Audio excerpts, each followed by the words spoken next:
messed it up. I didn't mess it up. Just roll with it. No. It doesn't have to be perfect.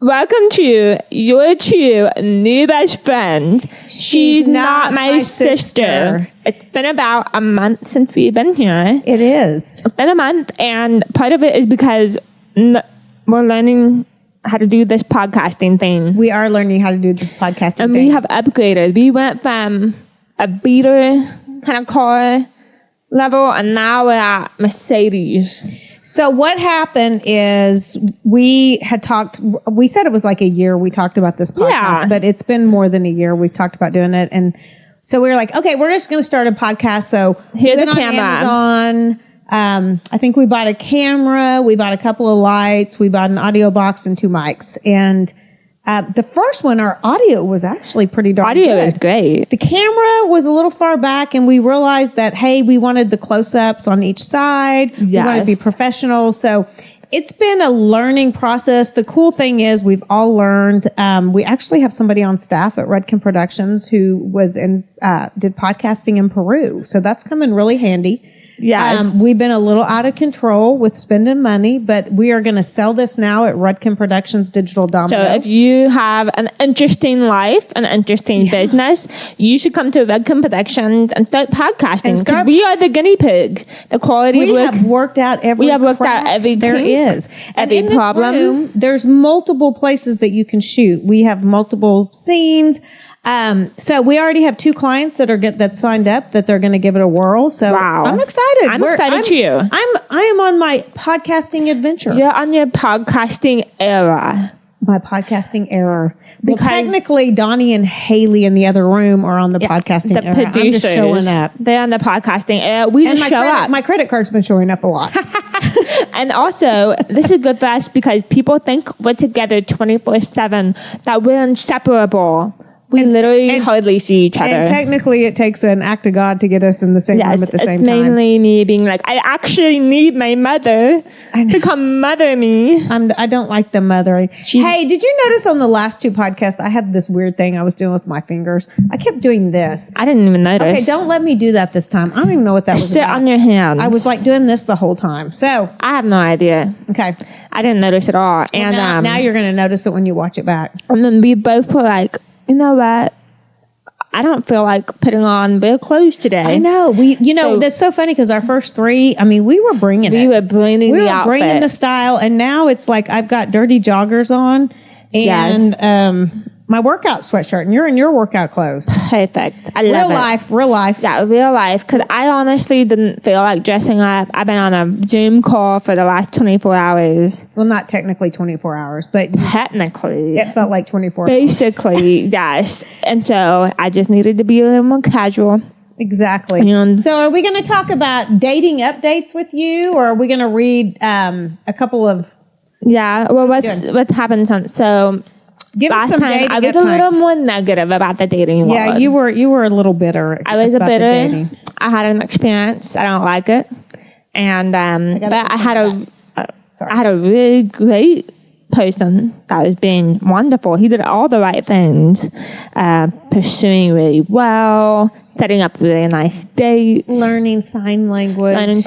So he was a wonderful human, but he just wasn't my person, which happens sometimes. They can check all the boxes, but you're just like, I don't see this going somewhere more. Right. But it did give me hope. Right. To not settle for some of this other nonsense that comes about. Like splitting the bill. Who does that? Yes. A lot of men these days. Who slips in the DMs? Take me out and pay. Although you are, again, a cheap date. So I'm a real cheap date. Just tell me I'm pretty and take me on an adventure. That's all I want. But these men, some of them, will be like, okay, are we doing half? I'm like, you asked me out. Like, hello, I'm here just to be entertaining. So tell me, how are you meeting these men now? How's this? So I realized I was making a grave mistake. What's your grave mistake? Well, if you order groceries online, you're cutting out a major potential meeting of running into someone hot in the grocery store. that's what's been happening. So I realized I'm ordering online. I'm not leaving the house. And HEB at a certain time of night, it's a certain time of night. Oh, you got to time it perfectly.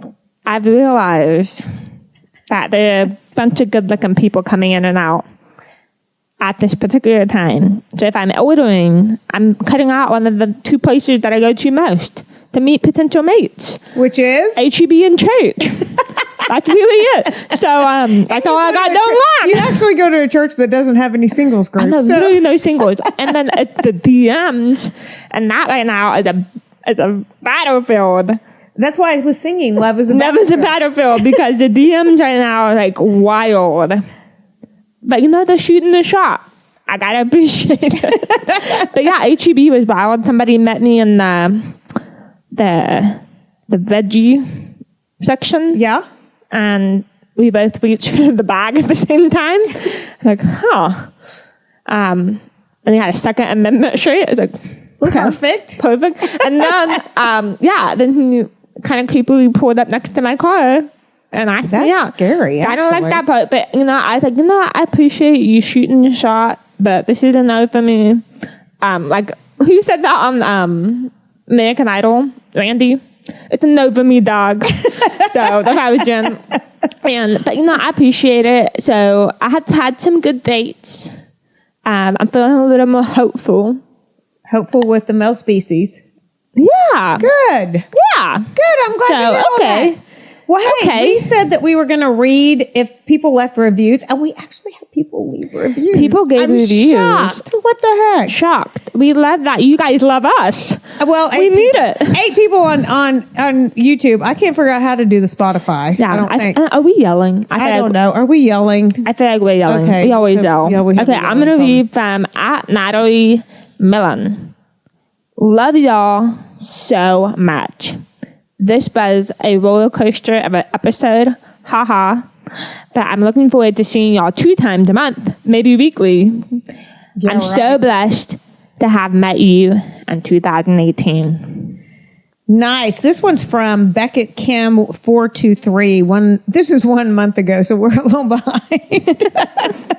Thank you, ladies, for the fun forum of sharing with us yourselves, ministry, entrepreneurship, God, and life. At Miss Growl. How do you say that? Miss Growley. Growley. Yeah. It's like being at a reunion. LOL. And right to the pit part. That's when I was sticking my head in my armpit to smell my BO. So yeah, lovely. I'm glad you like that part. Classy. Okay. Real classy. I know. Okay. Are we doing any more, or are we start going? Happy and crappies. Okay, so let's talk about the happy crappies. What's your happy crappy? All right, so I'm going to start on my happy. My happy is that I was appointed the honorary commander of a squadron. That was pretty awesome. One of the coolest things I've ever done. And I was the hometown hero for the Thunderbirds about a year or so earlier, and they wouldn't approve me for the medical clearance to be able to fly in one of their fighter jets. Because you got to be able to hear through headsets. Got to be able to hear through headsets and for safety and all sorts of stuff. So when I was appointed the honorary commander, part of it is you get to fly and experience being a civilian who goes through that military experience with the Air Force. Yeah. And became super close to all the commanders and colonels and just love this group of people and these men and women the last year. So I went through training to go flying, and I had to go get a medical clearance. And we thought maybe only the cargo flights that you're going to be able to fly in the cargo to fly on. And the doctor was like, I don't see why not. And he was like, let's do it. So I became, we think, the first deaf person to fly on a T-38. That's so cool. So cool. So I had to be fitted out in my flight suit, the boot, the G suit that connects to the air that inflates the G suit, and they had to custom fit the helmet. We had to change out a bunch of the stuff in it so I could actually hear through it. So the kind of not perfect. And they cut out the tower. So they cut out the towers, and then me and the colonel, amazing human, he actually came up with sign language. Yeah. We came up with different signs to cue me. Okay, like take the pen out of the seat, arm the seat. Eject! Yeah, we came up with eject and G. He's gonna pull G's, and so we had to train. Yeah. So we trained, we prepped, we got everything ready. I had to go through the the safety training of how you eject from the plane if something goes wrong, because you have to arm your own seat and you have to pull the eject. Especially if the pilot's been knocked out. Yeah, if the pilot's been knocked out. So which apparently we did a mock. Can happen with the freaking birds, because we heard the bird story. Yes, we heard the bird stories, and so we actually got to do a mock dog fight with another plane, and it was so cool. And I am not great with heights. You throw up all the time. I throw up all the time. So I was like, this is going to be interesting. You get car sick. I mean, I was beyond shocked you did not barf. I didn't. And all of the cadets that had gone through the week before had all thrown up. They have these incredible barf bags. I need one in my car. I know. Seriously, you do. They, and I couldn't believe, I was so beyond shocked that you were not throwing up. I throw up and I'm walking around just, on the ground. I mean, literally, my ad agency, when you were younger, you threw up so much, they wanted to make shirts that said, I'm a barfer. Beware. That's how much. Beware. I'm a barfer. Yes. I don't know. I've always had stomach issues, but I didn't nobody know. And, but I remember that feeling of like, this is a once in a lifetime opportunity. I can't miss this. And it's so scary walking out on that runway and getting into the plane that's from the 1940s, and it's clear canopy, and it was just that feeling. And what made me finally at ease, because I was extremely nervous. Well, yeah. It was really scary because they're flying 300 miles an hour. Yeah, it's like 300 miles per hour, and I was really nervous. And I asked the pilot, I said, how many times have you flown this plane? And it was like, it was like over 2,000 times. I thought it was 3,000. Maybe 3,000. It was over thousands. It was thousands of times. And so that's what put me at ease. Like, the pilot's done this so many times. Like, I'm the one that hasn't done this. So I can totally just sit back, enjoy the ride. And I just remember that it was the coolest sensation of my life. Being in the cloud, and we're doing this mock dog fight. It's open from like here up. So yeah, you see everything. Yeah, so the clouds were beautiful. And then I could see the pilot next to us because we were flying like 3 feet from each other in perfect sync. So we got out to where they were actually going to do the stimulation of the fight. And so we're all doing dog fighting with the planes. And at that point, he's like, okay, we're going to start pulling G's. Are you ready? And you have to brace your body. You train yourself to breathe. And so you only flex the bottom part of your body to force blood to your head. Mm-hmm. And the suit also is pushing on you to force blood up so you don't faint. And we pulled 6 different G's. Because he was like, are you liking this? Are you liking this? I'm like, yeah, I love it. This is so cool. And apparently, I didn't even realize it because I actually was really loving it. He flew all the way to the ground. 500 feet above the ground. 500 feet from the ground. That dropped a big bomb, and then they like shot back up in the sky. And I don't remember that part. So maybe I did faint. I don't remember. But yeah, I was shocked I didn't get sick. And yeah, I really did think it was probably one of the coolest experiences of my life. Yeah. And it was one of those moments of like, I can't believe men and women do this for our country. And it was just really cool. It was really cool. I'd do it again. I actually went. And got to experience a little bit of that with you. It was really neat. And one of the things I thought was so sweet, because you've been with these people a year now, and you've been hanging out with their families. You've gotten to know their kids, and it's just been a really neat experience. And as we were getting in the car, one of the lieutenant colonels walked us out there, and he was so cute. And he goes, "I love you," and you were like, "I love you," and I'm like, "This is hilarious." And these grown tough, they're the real Top Gun. Oh my gosh, there was these guys. Oh, sorry, they're the real Top Guns. I know. And for them to be like, I love you, Emma. I'm like, I love you, dear. And these are the tough guys, and they all have, the mustaches. Yeah, because it was mustache. March mustache or something. March mustache. Yeah, and they were just phenomenal. And then my crappy was that my ulcerative colitis was a lot worse than we thought, and it spread a foot into my colon. Yeah, and really technically, I mean, that was an awesome experience, but you were pretty darn sick. It was the only...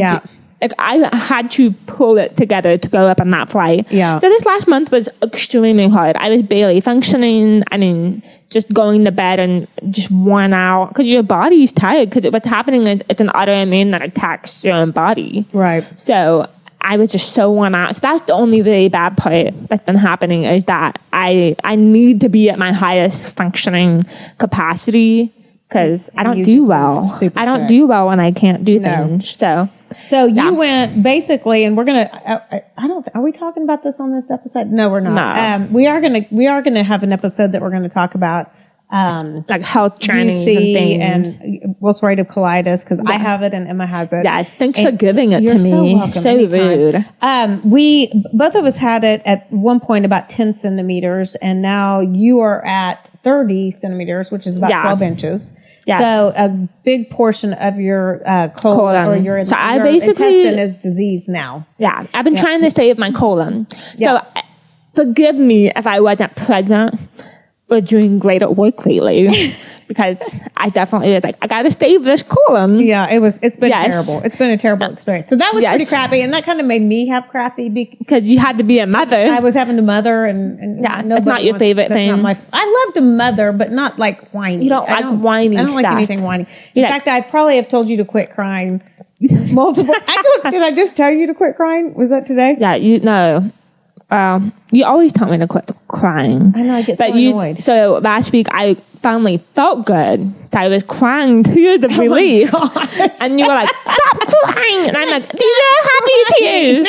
These are happy tears. Oh my gosh. You're such a butthole about it. I was like, because you cry all the time, man. No, it was happy tears. I felt relieved. All right, let's do happy and crappy. Okay, so get the show on the road. Okay, how long have we been doing this already? My happy is pretty awesome. My dad has been fighting cancer for 2 years, pretty severe, and had spread all throughout his bones, his lower organs, and just been really, really sick. And it's just been an awful journey. And, pretty much we were at the end of what we thought was there was no more treatment. No. And there had been, during that time, he's 86. During that time, there was it was actually when he first started this journey. It was in trial, but it got FDA approved while this was happening, and he was able to qualify for this program. And it was only 2 places they were doing it, which was Houston and in Austin. Mm-hmm. And so he did treatment in Austin. And basically, what it was is it's intravenous radiation. You have to have it in your organ. He has prostate cancer, but prostate cancer spreads everywhere, and you really technically never get rid of prostate cancer. You just try to keep it maintained to where it doesn't spread and that you can keep it into remission.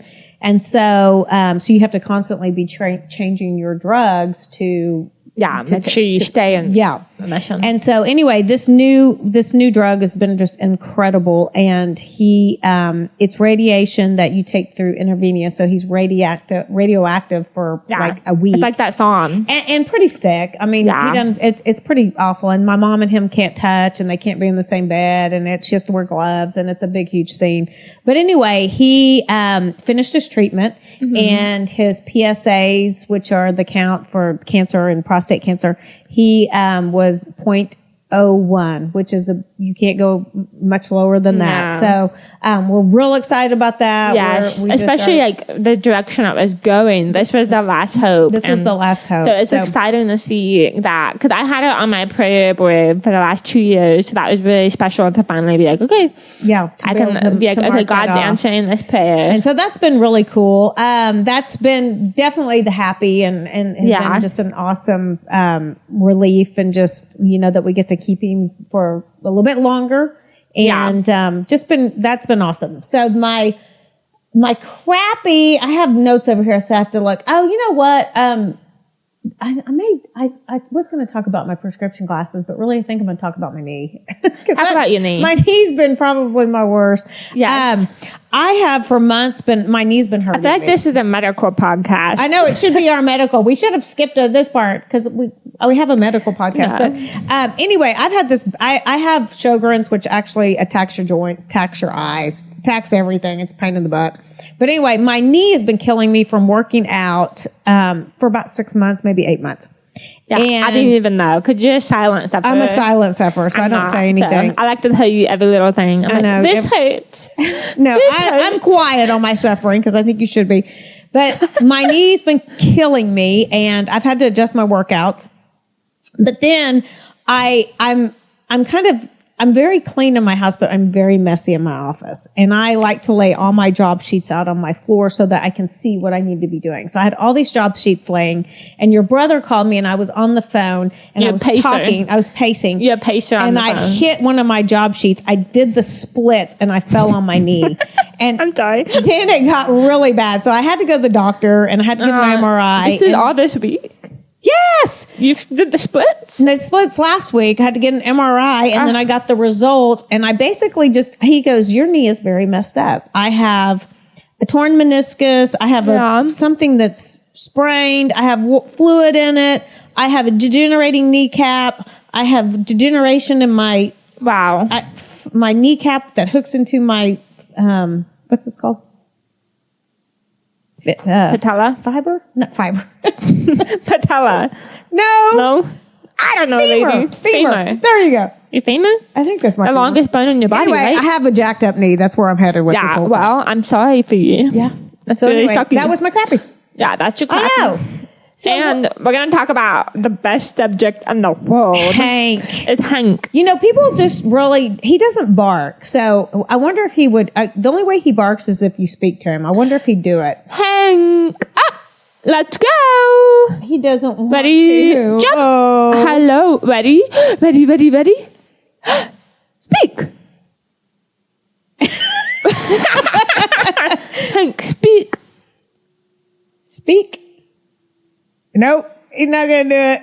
He's not going to do it. We woke him up from a nap. I know. Well, maybe next time we'll have him speak. Next time. Okay, he doesn't have any treats. So he's like, why would I ever? Yeah, but he doesn't bark. He doesn't bark. That's pretty cool. Yeah, so Hank is my favorite topic.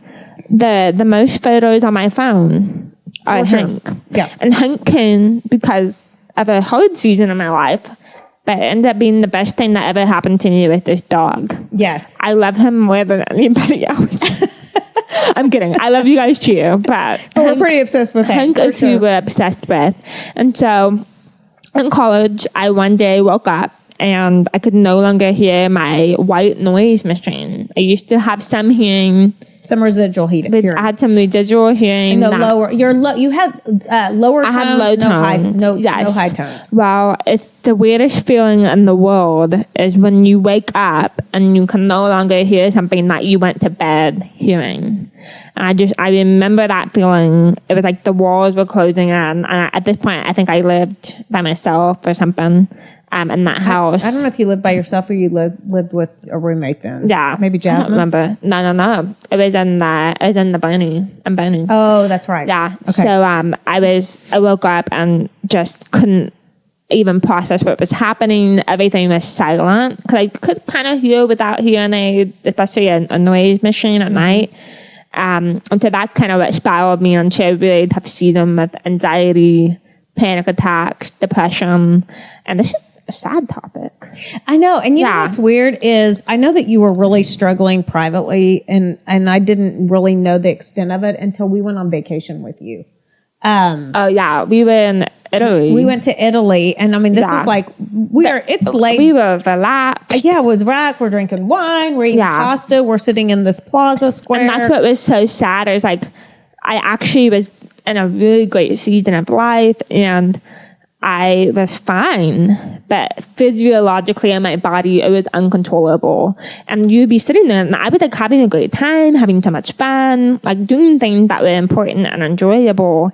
And that's when I started realizing like this is something really chemical happening because of, I think, the hearing dropping. Mm-hmm. It was really traumatic. And but I'd be sitting there, on this beautiful eating spaghetti on a piazza, yes, I should be fine. And all of a sudden, I would start having like uncontrollable panic attacks. It literally feels like you're having a heart attack sometimes. It does. And for me, it was like my jaw would start clicking, my head would start pounding, and your heart rate. That's the scary part. Is your heart rate is literally I could feel it going 100 miles per hour inside, like, in my neck.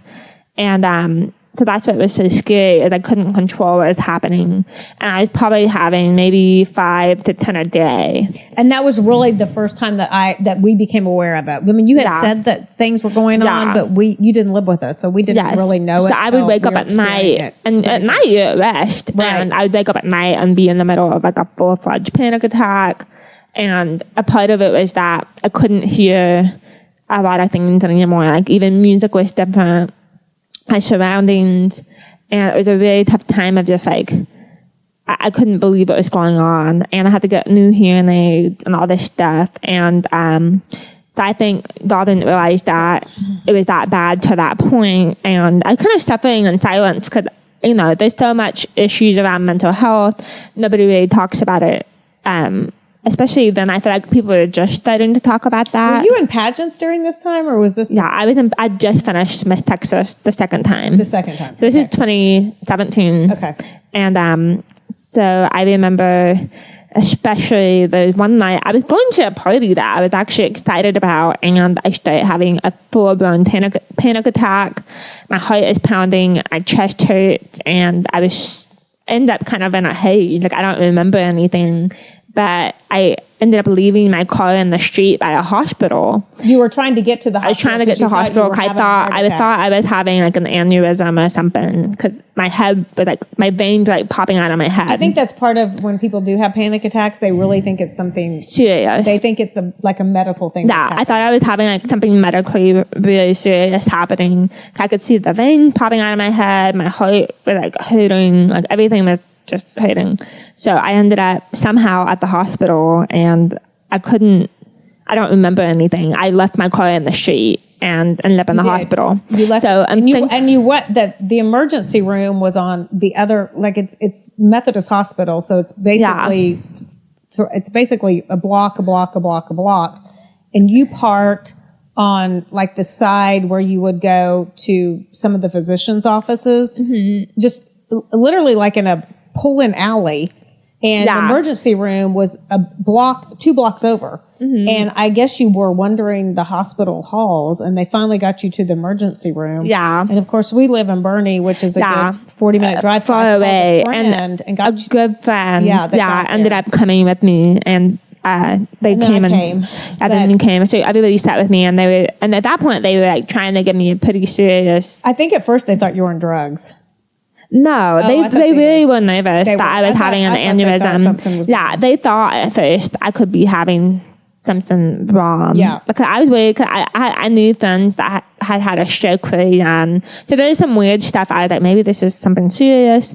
So at that point, I ended up going to like a psychologist, Christian counseling. I started at Christian counseling, and once I started Christian counseling, a lot of it had to do with hearing loss and feeling like I was on the outside looking in. And this is as an adult. Right. After God had done so much in my story, so I was really struggling with shame of people know me as a story that's so redeemed, and you know it seems like it had this beautiful bow tied on it. Overcoming, of overcoming, and that was the end of the story. And then all of a sudden, as an adult, going through that was really like I felt very ashamed of what was going on, and then I ended up going with a Christian counselor and kind of processing a lot that had happened with hearing loss. And then she was like, you need to get on medication. And so at that point, they recommended my amazing doctor, who's such a huge part of my story.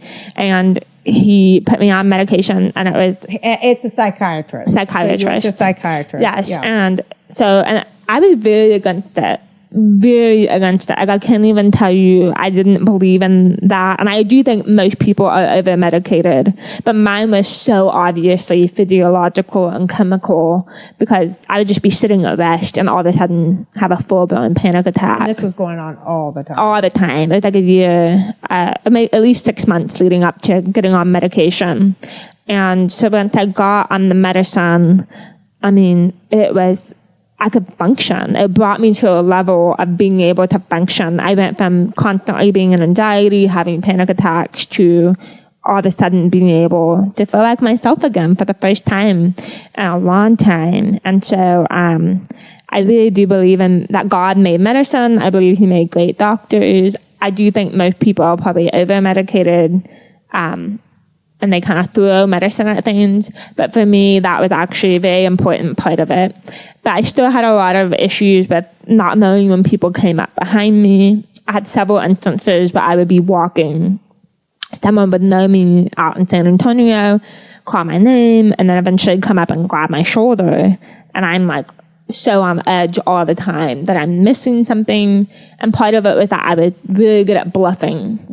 So I would fake it till I made it. And I remember in a coffee shop, someone more sweet sat next to me, was asking all sorts of questions, and I literally faked it the whole time and came off extremely rude because I couldn't hear. Right. And I got in the car and I felt like the Lord was like, hey, part of healing is going to be authentic. That you're going to actually be honest about your hearing and tell people, hey, I'm actually deaf, and I don't mean to come off rude, but so yeah, I felt like in the car, he would like go back in the coffee shop. Like, oh, I don't want to go back in. That's so awful. And so I went and I sat with that person. I said, hey, I'm so sorry that I was rude to you, that I didn't hear you. And could you say that again? And actually write it out for me.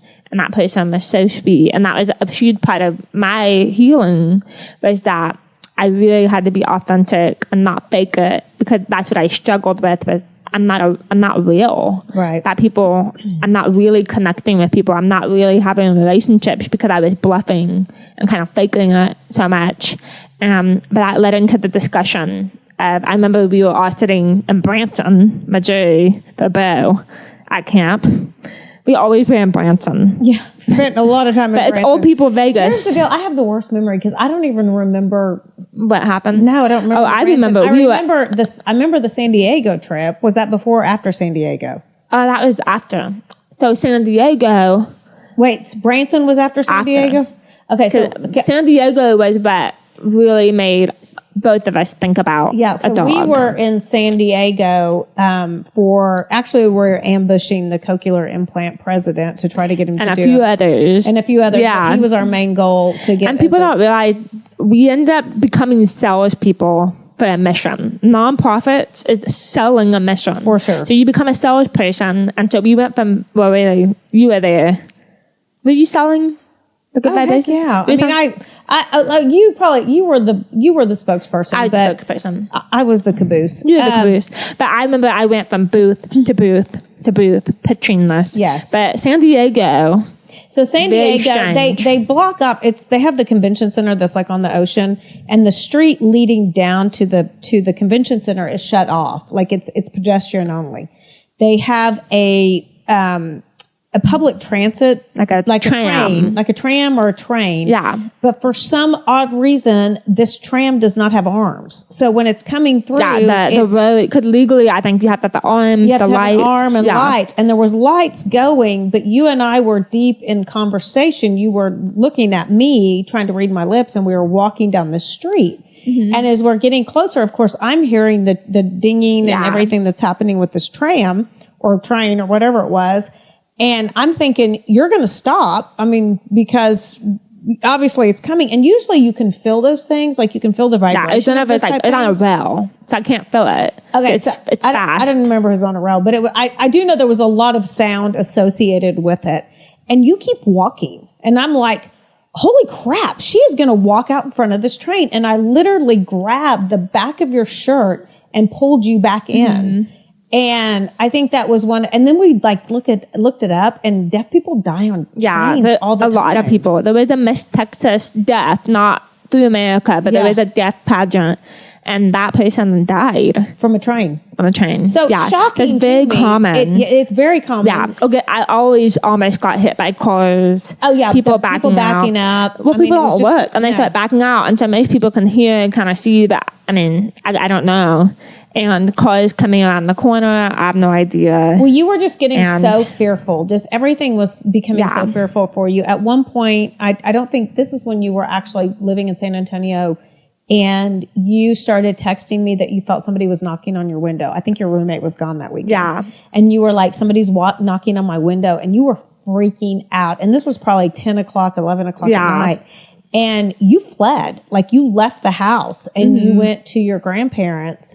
But as you were leaving, I think I realized it was Six Flags or you something. started seeing firecrackers. Yeah. And you could feel that. So I felt booming and like banging. Right. So I thought, because I was just really anxious a lot. Yeah, this was all during that anxiety. Yeah, time I couldn't hear. So I was feeling things, but didn't know what. You don't know where. A lot of times, like the air conditioner will come on or the ice machine will drop, and you'll go, "What is that?" You know, what is that? I feel it, and I don't know what it is. So I realized at that point. Yeah. So that's kind of the state of my life that I was living in, and especially at that time, like I had the front of like everything put together. Like it was the height of Miss Texas. It was the height of like being in the best shape of my life and traveling all the time. And so it looked so good on the surface, but people had no idea that I'm like in a hotel room freaking out. Yeah. So that kind of started the journey of a hearing dog and Hank. And so what were we in Branson? I don't remember this. We were in Branson for something that Bo was doing, and we started Googling what's the best hearing dog nonprofit, and we did the application there, and we found needs, and reading about what these dogs did for people, because part of it was I couldn't get up in the mornings because I could no longer hear an alarm. Which was a huge issue. Yeah. It's not that. Even the sonic boom wasn't waking me up. All of these different... Which a sonic boom is like a really loud alarm clock that will wake up the person in the next house next to you. I mean, but not the deaf person. But not the deaf person. Yes. And so I saw these videos of these amazing, cute English labs, and I knew I wanted a boy, and I knew I wanted a black lab. But you don't get to choose. You don't get to choose. Yeah. So I applied and went through the interview process. They interview you. Which is pretty extensive. Very extensive. I wasn't sure what was going to happen. And they usually are, it's about a 2-year waiting from the time that you interview to the time you get back. About a 2-year wait list. And they called me when we were in DC. Yes. DC. And they called and said, we have a match for you. His name is Hank. And I cried my eyes out. Did I say stop crying? You said stop crying. And I love to cry though. So I love to cry. And so I'm crying. Like, we're happy. Stop crying. Stop crying. And I found out about Hank, the hearing dog. And then what happened is that was in probably July, June, September. You had to go in person. So the only thing I had to pay for was my flight. And the food when I was there. They have this really cute client house next to the nonprofit. All these little puppies that are being trained to be service dogs. Little baby Hanks everywhere. And Hank is an English lab. That's different than American. American is like the pointy a little nose. more pointier, skinnier, and Hank is just a big blockhead. Fluff. He's a big blockhead. Bear. He's a bear. Yeah, he is. He's a baby bear. And so you see all these little puppies getting raised, and for the first 2 or 3 days, you don't meet your dog. Yeah. They train you, they get you ready. So 10 days, I lived in this house with a veteran named Larry, and Larry's dog was Lucky, which was a female yellow lab. It's Hank's best friend. Aww. So I lived in this house for 10 days with a veteran named Larry. So we would get up and have coffee in the morning, talk about our dogs, and they trained us how to work with the dog. And so for 10 days we do all the different tasks. So you do a demo house, and the demo house has the doorbell, alarm clocks, the phone. They have a bed in there. So you actually practice in like a fake apartment. Okay. It's called the hearing apartment. And so we would train our dogs. I did not know this till right now. You don't know this? No, I thought cool. that was actually where you were staying when you were doing those videos. Yeah, it's actually, I did some in the room, and then we had a fake apartment. I did not know this till right now. So the fake apartment was where we did all the training. Okay. And the phone would go off and all of that. And then we would practice, like if I dropped my keys or my phone. Which is a huge problem. A huge problem. I don't think people realize what happens is when you drop your glasses or you drop your keys, we as hear it drop. and we go, oh, our keys dropped, and we pick it up, and we were constantly looking for your stuff that you had dropped. Always losing stuff. For sure. Always losing things. And So it was just this really cool experience. And I remember when I met Hank, and we instantly bonded. I mean, it was so sweet. An instant bond. One of the things that I think is worth pointing out, when you see that video, you're actually sitting in a chair, and they tell you not to get on the floor with them. Remember that? Because I felt like it was just so awkward, because it was like you want to get down on the ground and hug him. And remember, they told you to stay seated. Do you remember this? At first. And then I ended up on the floor. Yeah, but at first they tell you to stay seated. Because they want the dog to come up to you and get to know you. And it was just an instant connection. Like, that dog looked at me in the eyes, and I'm like, this is going to change my life. Like, it makes me cry. I just love Hank. Stop crying. But I loved Hank so much. It was just an instant connection. And I mean, I had cute little matching bandanas for him, and we took pictures. And I just remember being like, this is my new best friend. Like, I've never had a dog that was like a soulmate dog, you know? Yeah. And so, and we went on several different adventures. We went to these really cute little towns, like the Little Woman House. Yeah. And I made a joke. I said, yeah, Hank helps me here. And they're like, oh, great, because we don't have an interpreter. I'm like, oh my gosh, the Little Woman House. I'm like, the people that were in this house were brilliant. And you just said that. They wrote Little Woman, you know, Louisa May Alcott. And you made the stupidest statement I've ever heard. At least you didn't ask if you needed a wheelchair. We've had that multiple times. Or Braille. Yeah. Anyway. Well, I can't hear. So, but Hank and I went to farmer's market and all this stuff. And then one of the last days, I decided to go to Boston. Big mistake. Big mistake, because it was so stressful at first, because you don't know how to navigate. It's not Hank. Hank is a star. Right. Such a good walker, such a good, like, in public dog. Right. But other people's dogs is what's stressful. Other people trying to pet him, distract him. And it's just a lot at first, because you don't know how to navigate a huge dog. Well, and it's also, you've had a hidden disability. Yes. And so all of a sudden you are a walking billboard. A walking billboard. To say, hey, and unfortunately, people make comments, you know, and I don't hear them for the most part, but my family does. And my friends hear the comment, like, oh, does she really need a dog? Yeah, what just happened at a wedding this last week. Yeah, somebody rolled the eyes that I had a dog. Eyes and, you know, just really dramatic about that Hank was there. And we were, you know, we're always pretty respectful on that and bring it up. You give the heads legally they can't say anything. I mean, obviously we don't want to do anything to somebody's wedding, but yeah, we had somebody at this wedding we were at last week. Kind of rolling their eyes and just and it's like if they heard this podcast, they would hear the backstory of why I had to get a dog and all this stuff. But that happens quite frequently. People make comments under their breath, and you know, they like, but you don't look like you have a disability, and it's, you know, I do. So that was the most humbling experience at first, because I had a walking billboard that I had deaf, that had a disability. And, you know, quickly I got over that. I'm like, you know what? It's a parade now. It is. I'm a walking parade with my dog. You're walking parade. Yes. And just like one of the things, just for example, that Hank helps with, you had your carbon monoxide was going off. It was the battery. The battery had been going off but I actually was homesick in bed and asleep. Yes. And Hank got me out of bed. You kept saying, Hank is freaking out. I don't know what's going on. Yeah, he keeps trying to get me outside. So he eventually got me out of bed. He brought me to the backyard.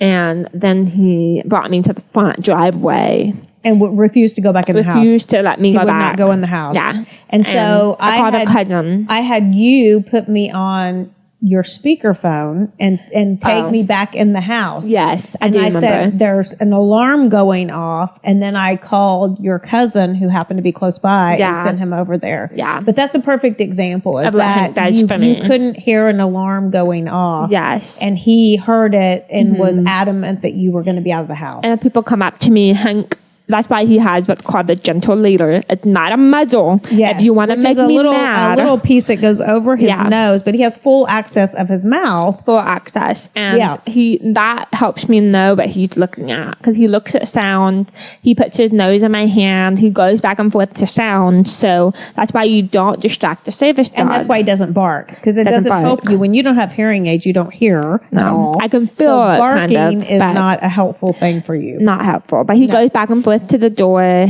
And with Hank, being a service dog, I really can't leave him. No. He's trained to always be with me. So the most I can leave him is an hour. And if I have to coordinate something for camp, like this summer I'm going backpacking. Right. I can't bring, Hank is a diva. He won't go backpacking. No, he won't. He would last an hour. He wouldn't even last that long. He wouldn't even last an hour. He's So the only lab I know that hates water. He hates water. Yes. So he will have to be with his grandparents. Which is totally fine with us. He loves it. Yes. And with Hank being a service dog, he does come with me everywhere. I really can't leave him. Which is, it's such a commitment because you've had him like 4 years now. Yes. So he's with you 24/7. Literally 24/7. 24/7.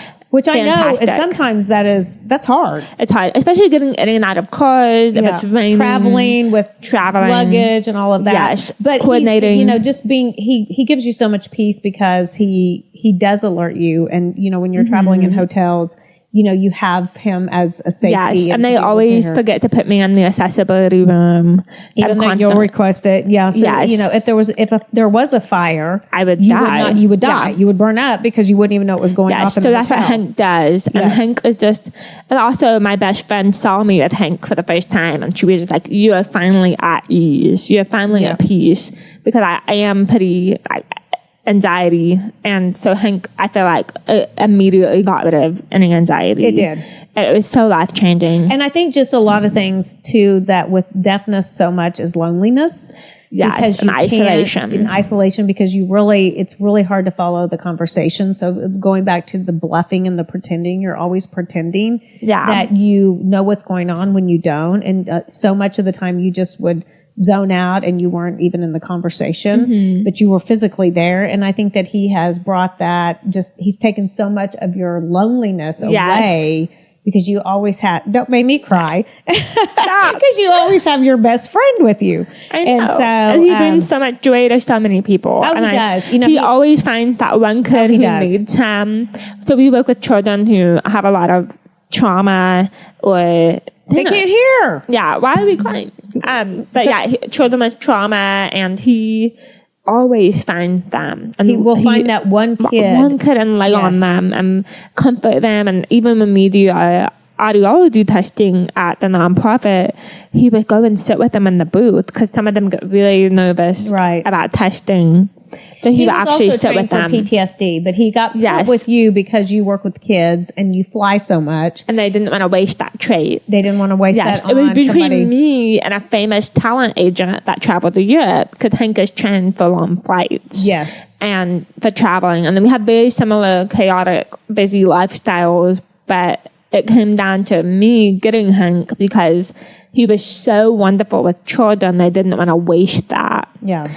And something that's important for people to know is you have to stop bringing your pets to public places, because what that does, it distracts. Especially when you put a service dog vest on them that you buy at Amazon, or it that you have delegitimizes a dog like Hank. Or you have some shady vet that signs papers that you need them as emotional support, so you can travel with your pet. It really, the people who actually need these dogs, and the ones that are traveling with seizures, and that have a guide dogs, or people that have legit needs for these service dogs.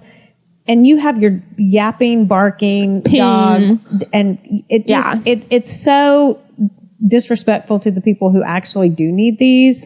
And it makes our lives harder, because we have to constantly prove over and over that we have a legitimate service dog. I just encourage you, if you're doing that, then it's time especially to those stop. online portals with an emotional support dog is not the same as a service dog. No, it's not even the same rights. You're not protected under the ADA. You should not have. You have to put down a pet deposit. All of these things, because if you really do need an emotional support dog, it actually would be a service dog for mental health or whatever.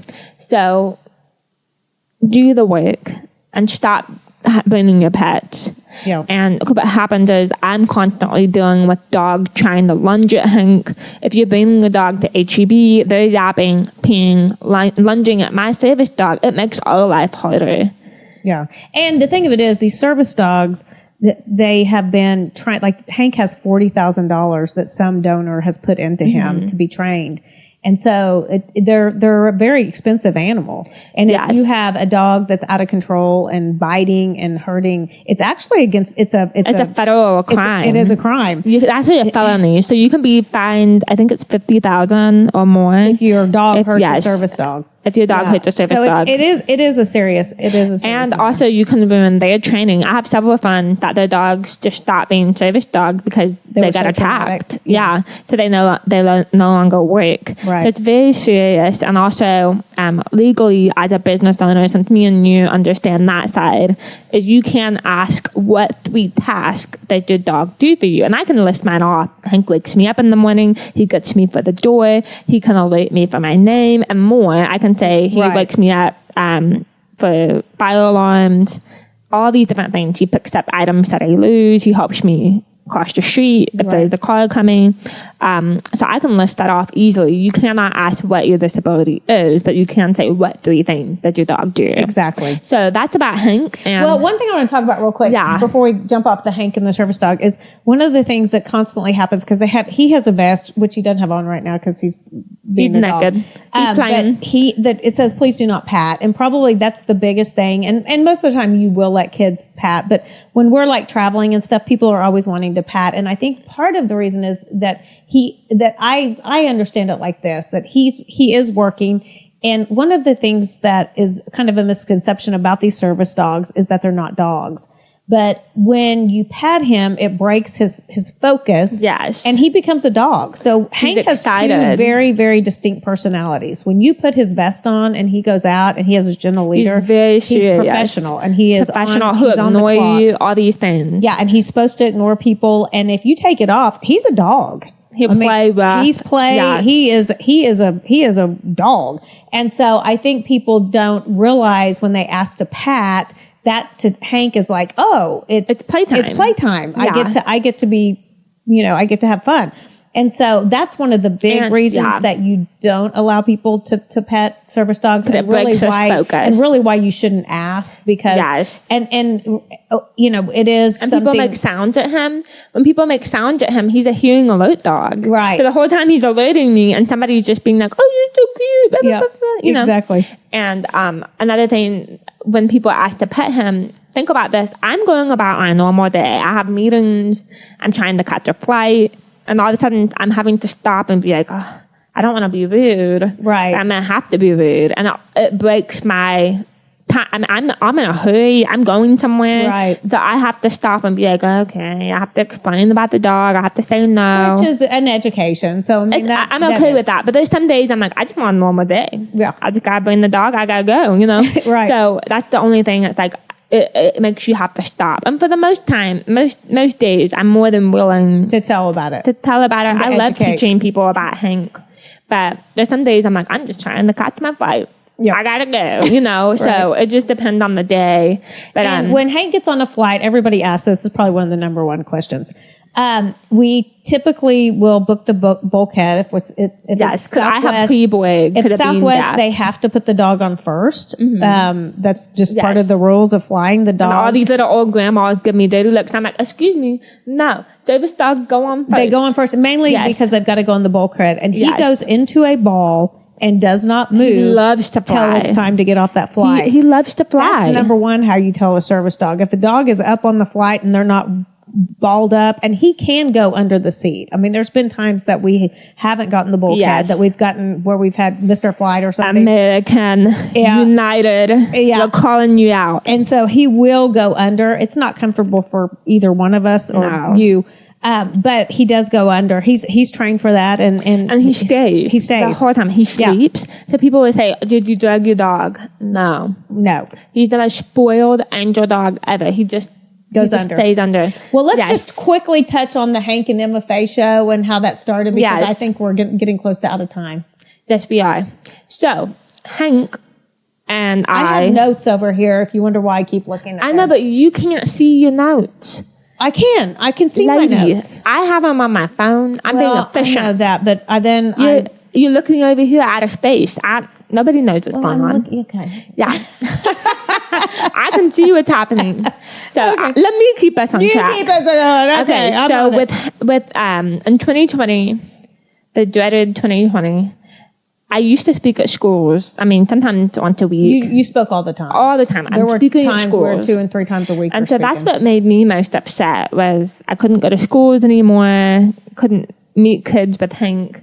And so I started doing YouTube videos of reading and signing with Hank and MFA. And kids were watching them. I know, it was at really home. cute. Because everybody was stuck at home. They were all stuck at home, so they were watching Hank and I, read and do stuff on YouTube. And then that idea grew into, well, I'm going to write up a treatment and pitch this to PBS, so a local PBS, KLRN.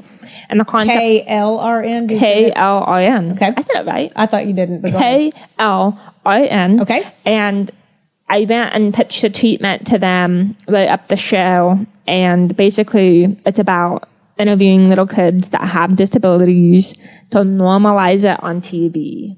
And Hank... Well, it started as like a 2-minute short, and it was like between Sesame Street and between different Arthur and different things. Yeah, Arthur, Daniel the Tiger. Clifford, the big red dog. Yeah, and Daniel the Tiger. And we teach sign language videos, like a sign of the day, and then we teach like a little lesson. But then it's a 30-minute segment. And what's really cool is I met some people from Michigan, and playing in Michigan. I met somebody who saw it in Utah. So it was on the national PBS site, and Hank actually won a regional Emmy. The Lone Star Emmy. So Hank is an Emmy award-winning dog. He has an Emmy. We knew it. We knew he was special. Oh, we knew it. He's rock star status. I knew it. Absolutely. So that's what Hank is, a Emmy award-winning dog. We all knew it. And that show is one of my favorite things that we do. And little kids will see Hank in Barnes & Noble and start signing to Hank. It's so cute. They actually recognize him out. They recognize Hank. Really I was with a friend the other night at the room area, and someone came up and was like, "Are you MFA?" Like, yes. Is that Hank? Yes. And so we took pictures and talked about the show, and the little kindergarten kid loved Hank. Oh, I love that. So it's my dream come true. Hank is the famous dog, and that's all I ever wanted in my life. So that kind of wraps up the Hank. That wraps up the Hank and MFA, the service dog of dreams. How that all happened. Yeah. So, hey, I think it's time for us to close this sucker down. I think we're going to do a fun fact. Because you said you had a fun fact. I had a fun fact because you know what? It happened on the way here. So, something that people don't know. Maybe that's it. Something that people would be shocked to know about me. Okay. It's embarrassing. It is, but it is such a awesome tip. I'm going to share it with people. An awesome adult tip. It's such an awesome adult tip. Or a senior citizen tip. Or a senior moment. I wear an adult bib a lot. And you get them on Amazon. You can get them on Amazon, and they literally cover all the way down to your middle of your legs. Yes. And I keep one in my car, and I drink a protein shake every morning on the way. And my coffee. And then a lot of times I'll have on like a really nice silk blouse or something. And I like to use olive oil and vinegar on my salads. Yes. And so I go out in the car, even at work, and I tie this adult bib on my head. And I wear it at work. And so I'm not even embarrassed. I am not embarrassed. You wear an adult bib around your office. I wear it around the office. And you forget to take it off the meeting. Oh, yeah. This was awesome. I went to the gym. I wore it. Okay, so I go to the gym at dark before work, and we have to be at work at 8. So I go really early. But I go more frequently. You go more than me. Yes. So I went to the gym the other day, and I had on my adult bib. Well, I had forgotten that I had on my adult bib because it was cold and I had a jacket on.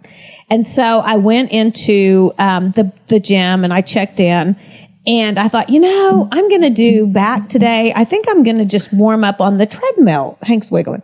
I'm going to warm up on the on the rowing machine.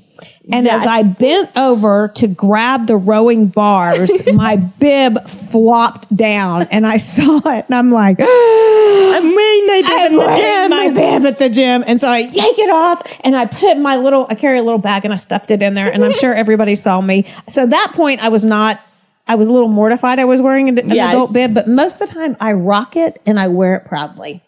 So what's a fun fact about you that no one knows? No one will know that I actually went to clown camp growing up. You did, and really that's kind of creepy. It was kind of creepy. And I sent you multiple times. Yeah, I honestly, It was really creepy. But you loved clown camp, and I learned to do clown makeup and little tricks and juggling.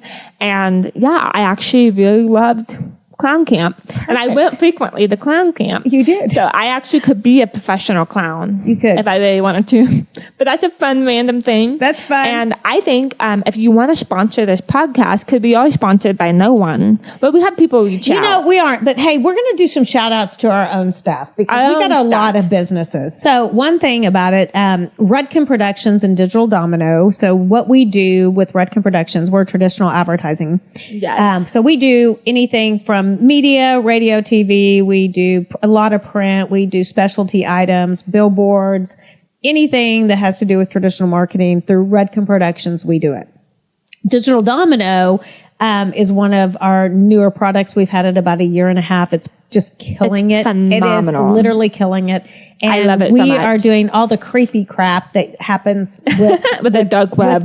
with digital. No. So, you know, when they start feeding you ads and, you know, you're wondering how they can do that, that's the stuff we do. We can take the IPs out of people's phones in certain areas and we can feed them ads. We can make custom audiences. So we do paid, we do organic, we do social influencers, we do IP address, all the lead generating, location listening, geofencing. We do all of that stuff. All of those things. And, hey, we do a pretty darn good job. So if you want to take your business to the next level, this is a way to get amazing results. And you can also do a podcast now that we got all the podcasting. We have the podcast. And then, of course, MFA has Aid the Silent. Tell what Aid the Silent Aid the Silent help children who are deaf and hard of hearing get amazing resources, go to summer camp, and we work with educators of the deaf. Mm-hmm. We are amazing advocates for children, and we started a parent-infant program, which is really special. And then I do speaking. So you can book me at mfaredcon.com. I can train your company on how to be accessible. I can work with churches. I do work with churches, and then come to your schools. Corporate training for diversity and inclusion. And then I also have the Hinken MFA show, Cool to Be Kind, with PBS. And Rudkin Printing is at our building. So you can do envelopes and digital printing. Yep. And if you want to sponsor this show, email us at info@rudkinproductions.com. That's RUDKIN productions.com. But hey, I think it's time to end this. I think it's time to wrap this up. Let's blow this popsicle stand. Let's blow it. Let's blow it. All right. We'll see you next time on She's Not My Sister.